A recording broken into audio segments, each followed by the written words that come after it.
기도하겠습니다. 하나님 아버지, 잠재는 밤에 단잠에 복 주신 것 감사합니다. 이 하루도 아버지의 은혜 가운데 살고 싶어 아버지 앞에 하루의 첫 시간을 무릎 꿇어 올려드립니다. 주님, 저들의 마음의 소원을 받아주시고 하나님, 오늘도 저들에게 임마누엘로 동행해 주셔서 주가 주신 힘과 동행하시는 은혜로 승리하는 하루가 될 수 있도록 축복하여 주옵소서. 이 아침에 말씀을 사모하고 기다립니다. 무지한 영을 깨워서 아버지의 말씀이 진리로 들려지게 하시고 말씀 가운데 세미한 아버지의 음성을 듣는 복된 시간 되도록 은혜 베풀어 주옵소서. 존귀하신 예수님 이름으로 기도하옵나이다. 아멘. 하나님 말씀은 로마서 2장 25절로 29절 말씀까지입니다. 제가 읽어드립니다. 내가 율법을 행하면 할례가 유익하나 만일 율법을 범하면 내 할례는 무할례가 되느니라. 그런즉 무할례자가 율법의 규례를 지키면 그 무할례를 할례와 같이 여길 것이 아니냐. 또한 본래 무할례자가 율법을 온전히 지키면 율법 조문과 할례를 가지고 율법을 범하는 너를 정죄하지 아니하겠느냐. 무릇 표면적 유대인이 유대인이 아니요 표면적 육신의 할례가 아니니라. 오직 이면적 유대인이 유대인이며 할례는 마음에 할지니 영에 있고 율법 조문에 있지 아니한 것이라. 그 칭찬이 사람에게서가 아니요 다만 하나님에게서니라. 아멘. 제가 조국에서 사역할 때에 수술을 하는 교우를 병원으로 직접 신방을 간 적이 몇 번 있었습니다. 그런데 신방을 가서 보니 예정된 수술 시간보다 시간이 길어져서 아주 장시간 기다린 적이 몇 번 있었습니다. 처음에는 작은 병인 줄 알고 수술을 시작했는데 막상 몸을 열어보니 생각밖에 온몸에 문제가 있었기 때문입니다. 여러분, 로마서의 구성이 그렇습니다. 소론에서 시작한 죄 문제가 자꾸만 길어집니다. 바울은 죄라고 하는 중병에 걸린 인간들을 수술하고자 이제 시작해보니 인간의 죄가 작은 것이 아니라 너무나 광범위하고 구석구석 너무나 넓게 퍼져 있는 것을 발견합니다. 그래서 바울은 적당한 선에서 멈출 수가 없었습니다. 조목조목 이 죄 문제를 긁어내지 않고는 복음으로 인간을 수술할 수가 없었기 때문입니다. 그래서 바울은 성령의 감동하심으로 인간의 죄 문제를 집요하게 다루고 있습니다. 왜냐하면 여러분, 죄 문제는 모든 인간들에게 사느냐 죽느냐가 걸려있는 너무나 중요한 문제이기 때문입니다. 첫째로 계속 말씀드린 대로 첫째는 마음에 하나님 두기를 싫어하고 육신의 정욕을 따라 노골적으로 죄를 짓는 사람들의 죄를 다 드러냅니다.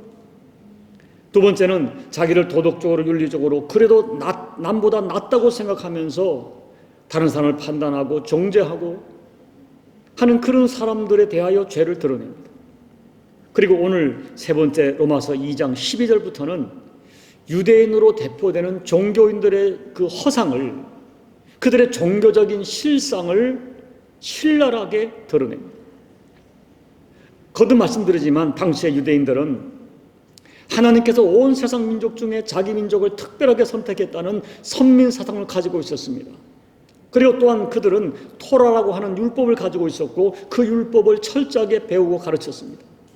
그리고 유대인들은 자기 몸에 내가 하나님의 언약의 백성이라고 하는 표식을 가지고 있었습니다. 그것이 할례였습니다. 할례는 아브라함의 후손이요 하나님의 언약 안에 있다는 표시로 알아서 유대인들은 이 할례를 굉장히 중요시 생각했고 심지어 할례를 구원의 증표로까지 여겼습니다.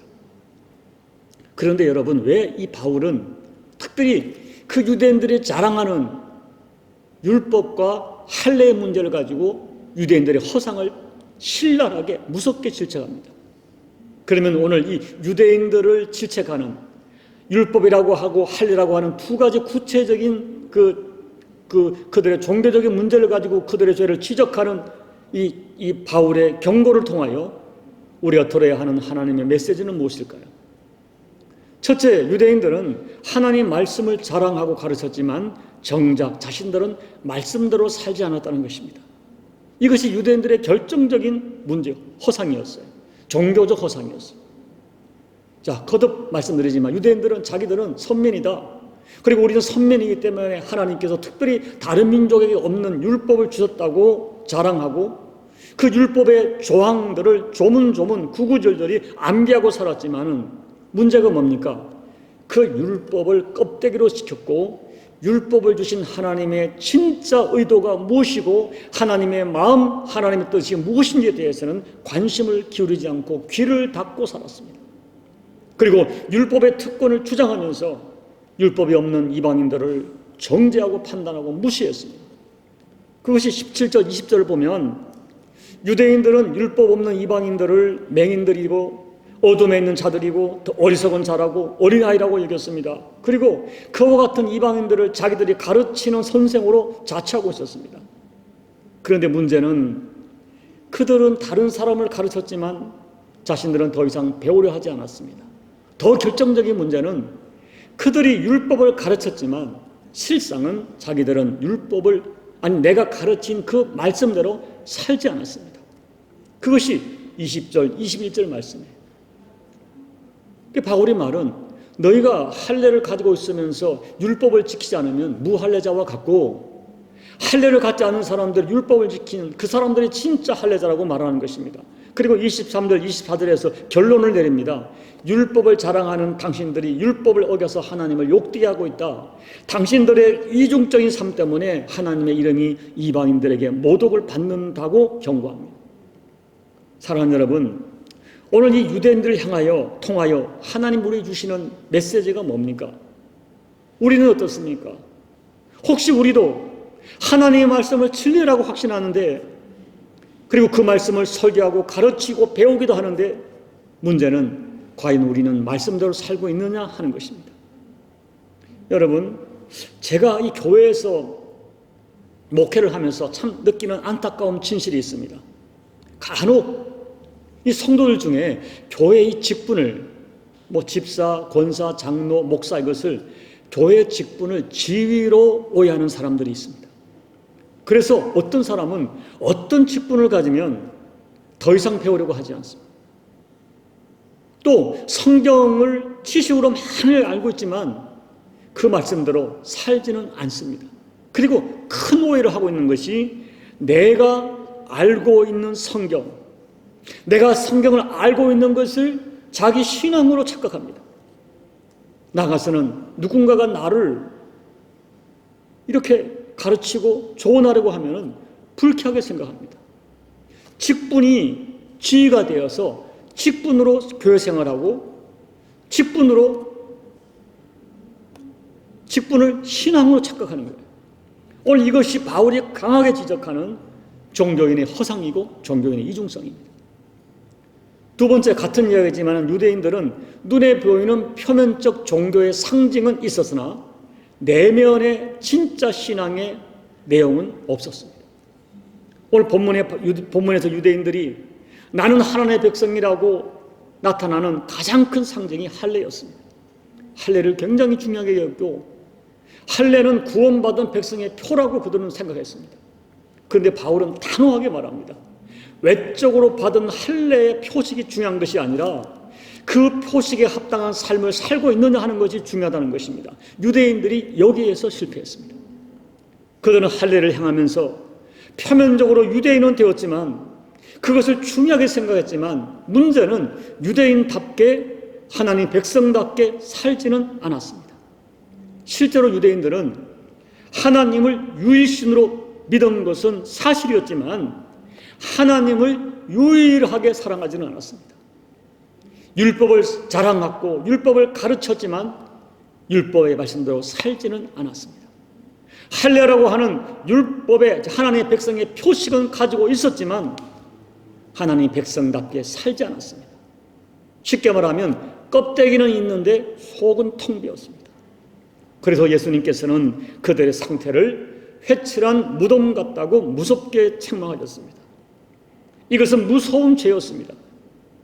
이것은 결코 유대인들의 문제만이 아니라 사실 오늘 우리들의 문제이기도 합니다.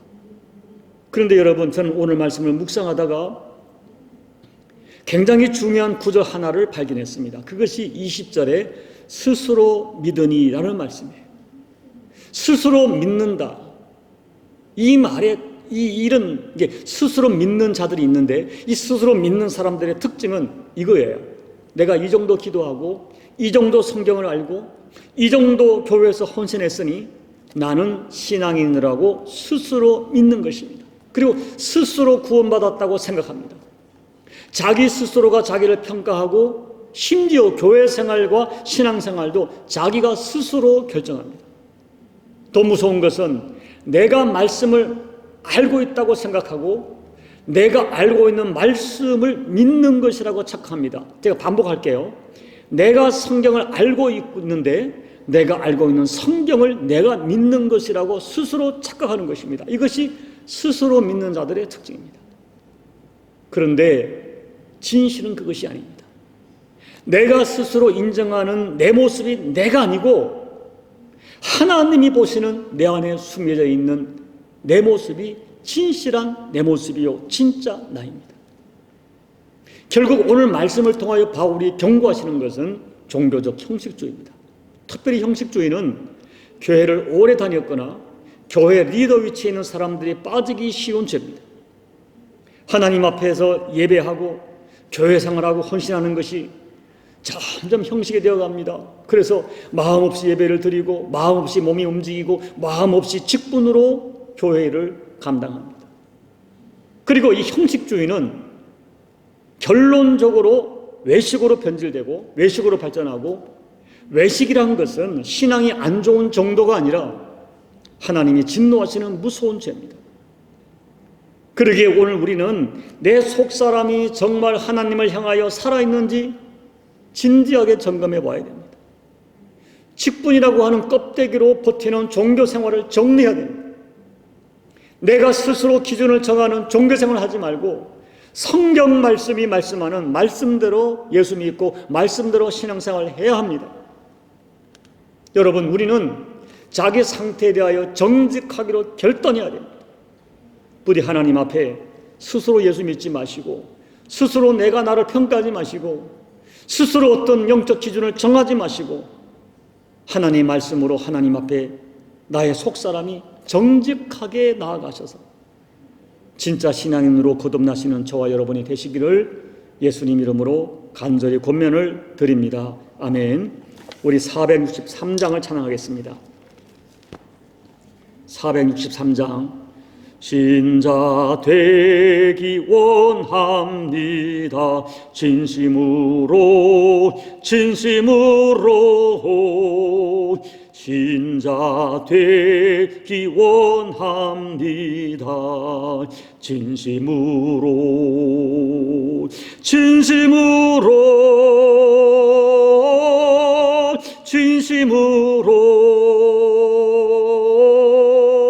신자 되기 원합니다. 진심으로 사랑하기 원합니다. 진심으로 사랑하기 원합니다. 진심으로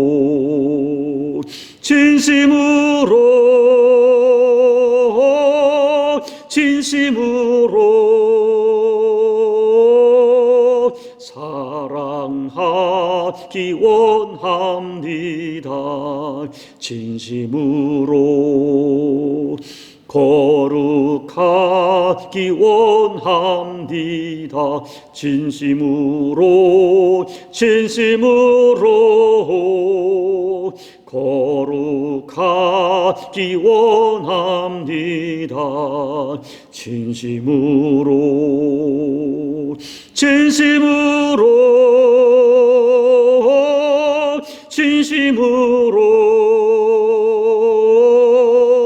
거룩하기 원합니다.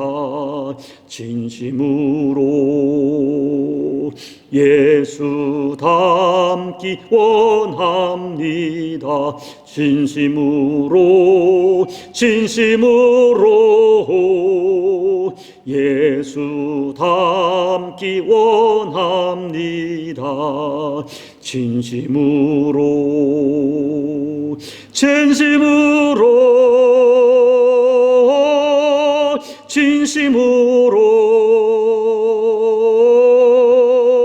예수 닮기 원합니다. 진심으로. 아멘. 기도하겠습니다. 하나님 아버지, 바울이 사랑하는 동족이기에 그렇게 안타까워하며 그래서 단호하게 질책했던 유대인들이 바로 우리의 모습이 아닌지 두려울 때가 있습니다. 저희가 말씀대로 살지 못한 것도 죄송하지만 말씀대로 살지 못하면서 언제부턴가 가책도 없고 회개도 없고 그러면서도 오히려 자신은 괜찮은 신앙인으로 생각하고 그럭저럭 꾸려가는 종교 생활이 어떻게 될까 두려울 때가 있습니다. 나 스스로 기준을 정하고 내가 이 정도 기도했으니, 내가 이 정도 헌금했으니, 이 정도 열심을 품었으니 내가 하나님의 구원받은 백성이라고 생각하는 오해 속에 계속되는 종교 생활을 반복하지 않을까 두려울 때가 있습니다. 하나님 아버지, 이제 마음의 가죽을 베는, 마음의 할례를 행하는 진짜 결단과 회개가 나타나게 도와주십시오. 남은 생에 사람에게 영광을 구하지 말고 자신의 영광을 구하지 말고 정말 하나님의 영광을 구하며 하나님 앞에 진솔한 모습으로 살아가는 우리 모두가 되게 도와주십시오. 예수님 이름으로 간절히 소망하며 기도하옵나이다. 아멘. 사랑하는 여러분, 사도 바울은 이 동족 유대인을 사랑하기 때문에 강하게 경계합니다. 오늘 그들에게 나타난 율법과 할례라고 하는 종교적 허상을 구체적으로 지적하여 말씀합니다. 우리들의 허상은 무엇인가요? 내가 이만큼 기도했으니, 이만큼 헌금했으니, 이만큼 열심으로 헌신했으니 나는 하나님 앞에 구원받은 자라고 스스로 기준을 정하고 스스로 믿는 자는 아닙니까? 내가 생각하기에 이것이 옳다, 내가 생각하기에 이것이 맞다고 생각하면서 또는 교회를 판단하고 정죄하는 자기 자신이 기준이 되어 살아가는 사람은 아닙니까? 여러분이 알고 있는 성경 말씀이 여러분의 신앙이라고 스스로 착각하고 있지는 않습니까? 내가 그 말씀으로 살지 않으면서 오늘 말씀 생각하면서 스스로 믿는 자가 되지 않고 말씀대로 믿는 자가 되게 도와주시고 내가 나를 바라보는 스스로 평가하는 것이 아니라 하나님께서 보시는 눈과 마음으로 나를 평가하여 하나님 앞에 정직한 모습으로 서게 도와주십시오. 함께 기도를 하겠습니다. 우리 나무 십자가 교회가 하나님 보시기에 아름다운 교회가 될 수 있도록, 아버지가 보시는 기준에 합당한 교회가 될 수 있도록, 우리가 깨어있는 영이 될 수 있도록 여러분 중보하며 기도해 주십시오. 코로나로 고통하는 열방과 대한민국과 말레이시아에 기도해 주시고 여러분 가정을 위해서 간절히 기도하시고 예배를 마무리해 주시기 바랍니다. 함께 기도하겠습니다. 하나님 아버지, 고맙고 감사합니다. 오늘도 아버지 앞에 나와 저희가 마음의 무릎을 꿇습니다. 아버지 하나님 말씀해 주십시오. 주님의 은혜가 없이는 살 수 없는 저희들, 어쩌면 이 자기 동족을 바라보면서 너무나 안타까워 그들의 제 문제를 적당히 다룰 수 없어 이렇게 조목조목 드러내면서 아버지 때로는 무섭게 때로는 안타깝게 그들을 질책하는 바울의 진짜 마음이 우리 예수님의 마음인 것을 깨닫게 도와주십시오. 하나님 아버지, 우리는 스스로 내가 결정하여 스스로 기도를 정하여 내가 이만큼 헌신하고 이만큼 기도하고 이만큼 열심으로 품었으니 하나님 앞에 나는 괜찮은 사람이라 착각하고 오해하는 저희들 되지 않게 도와주십시오. 아버지 하나님, 스스로 내가 아는 성경 말씀이 내가 말씀대로 살지 않으면서 내가 직분을 가졌기에 교회의 어떤 모습이 있기 때문에 내가 하나님의 사람이라고 생각하는 생각이 아니라 하나님 말씀에 비춰보고 오늘 나에게 권면하시는 성령님의 감동하심과 성령님의 격동하심과 성령님의 깨닫게 하심으로 말미암아 나를 비춰보아 날마다 하나님 앞에 정직한 영으로 설 수 있는 우리 모두가 될 수 있도록 아버지 은혜 베풀어 주옵소서. 하나님 아버지, 하나님 아버지, 아버지 종의 신령을 긍휼히 여겨주시고 제가 목사 이전에 하나님 앞에 한 사람이 신앙인으로서 정직한 영으로 서기를 원합니다. 아버지 저를 불쌍히 해주시고 제게 은혜를 베풀어 주옵소서. 아버지 은혜 베풀어 주옵소서. 오늘도 하나님 앞에 무릎 꿇고 기도한 교우들에게 이 깨달음을 더해주시고 이 깨달음 엎드려 큰 거는 자들마다 하나님의 은총을 경험하도록 주님 도와주십시오. 하나님 아버지 도와주십시오. 아버지 은혜 베풀어 주십시오. 오늘도 함께 하시는 주님을 찬양합니다. 코로나 고통하는 열방을 지켜주시고 긍휼을 베풀어 주시고 이 코로나의 광풍 속에서 아버지의 음성을 듣고 메시지를 들어 우리 자신을 비춰보아 하나님 앞에 영광욕이 치러받고 영광욕이 새로워지는 기회가 될 수 있도록 도와주십시오. 오늘도 교우들 사랑하는 가족을 끌어안고 눈물로 기도하는 그들의 눈물의 길을 연락해 주시며 우리가 구하는 것보다 넘치게 도와주시고 때로 이죽을 따라 구했지만 아버지 하나님께서 정말 필요한 것으로 영리의 것으로 우리를 채워주시는 하나님의 좋으심을 우리가 기도받아 엎드려 간구한 자마다 응답으로 경험하도록 아버지 하나님 역사해 주옵소서. 아버지 도와주십시오. 아버지 하나님